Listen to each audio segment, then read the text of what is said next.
Hello, welcome. Dr. Sushma Singh this side. Today in Unit 14, the working class, we are continuing our topic growth of working class in India. The working class too did not fail to occupy its own place in the anti-imperialist struggle. In this regard, it is important to note that the background of political struggle during 1905 to 1908 is the unprecedented dimension of the class struggle waged by the Indian working class in the national and international setup of the post-war period against capitalist exploitation bore more significance from the point of view of workers' class consciousness. Then the birth of the central class organization of Indian working class at the right moment when the national political awakening was at its peak and they were conscious as class. Recession in the Indian industry and economy began already in the year 1922 and the continued intensifying.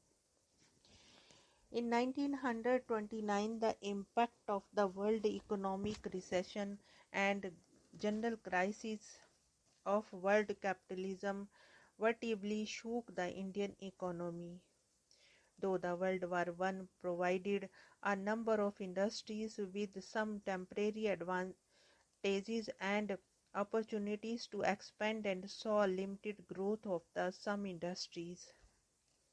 In a real sense, India's industrialization was absolutely of a sprawling nature character and without any basic consolidation. The mill owners attempted to reduce the wages of the workers. It is the particular misfortune of the Indian working class that they ultimately had to fall victim to the intense rivalry between the imperialist and the native capitalist.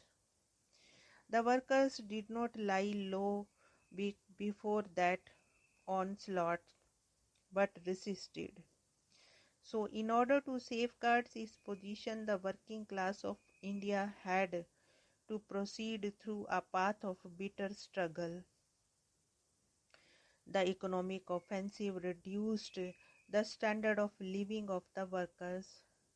The investigation conducted by the Bombay Labour Office into the working class budget of 1921 to 23 revealed that the quantity of daily food consumed by the Bombay workers was less than what was available to the prison inmates. An inquiry conducted by the Madras Labour Department also revealed a similarly shameful state of affairs. The year 1926 to 1929 constitute an eventful phase of the working class struggle.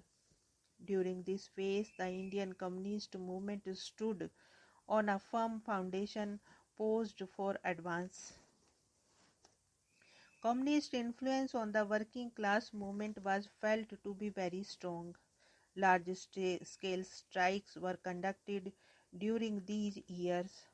Although the government tried to dub these strikes as communist conspiracies, these struggles led by the communists in many cases were in fact a sharp manifestation of the simmering discontent of a working class afflicted with crushing problems.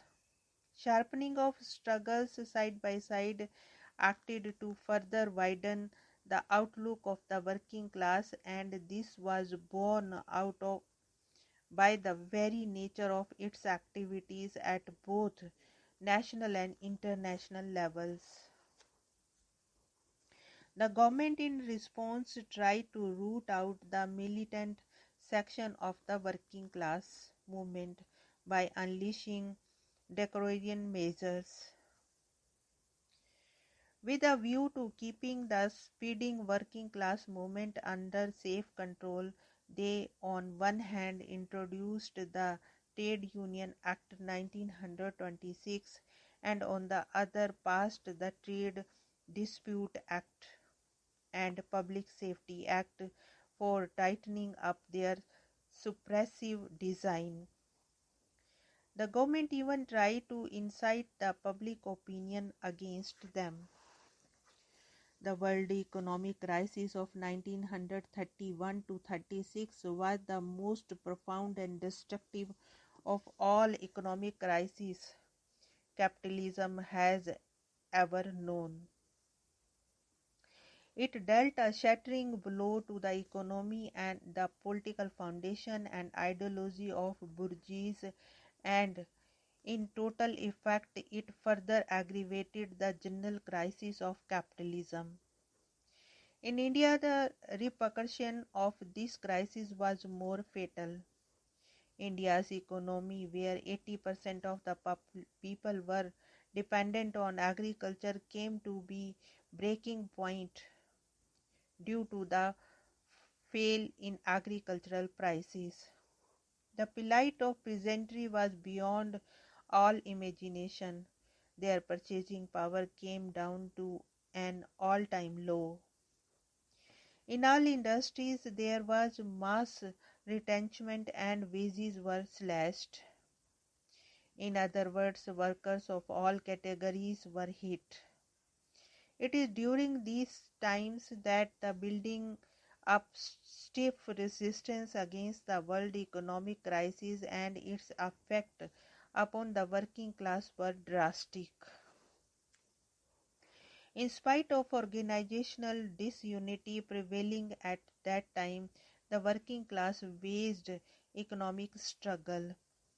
However, due to the large-scale involvement of the working class also in the anti-imperialist movement of the period, the political dimension of the struggle got precedence over the economic struggle. World War II broke out on 3rd September 1939. The Viceroy of India proclaimed India to be belligerent. This had a devastating effect on the Indian economy and working class in particular. The colonial government reorientated the economy whereby the industrial unit introduced double to triple shifts of the work and leave facilities were curtailed. This was done to cater to the war need of England. As far as workers were concerned, their economic conditions were miserable in the pre-war period, and the new war made the situation much worse. This was because of the steady fall in the wage rates across the industry.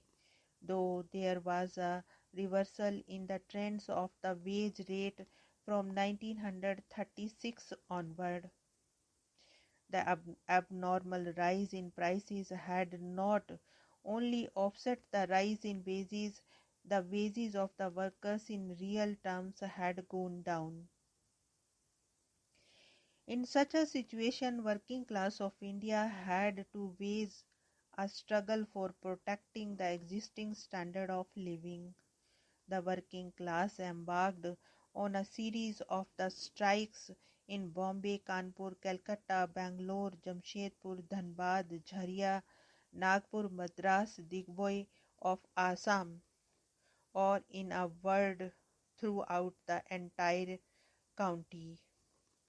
Moreover, the greatest working class action in India was the anti-war strike, which was organized in Bombay on 2nd October 1939 and was joined by 90,000 workers.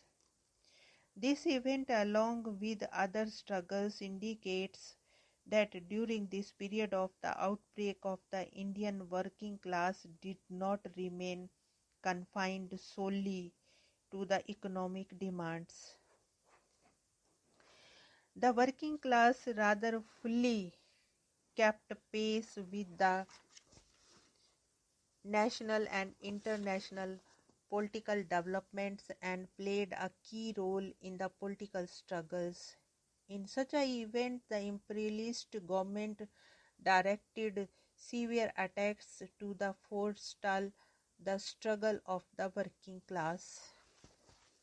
Here we want to close this lecture. Thanks for listening.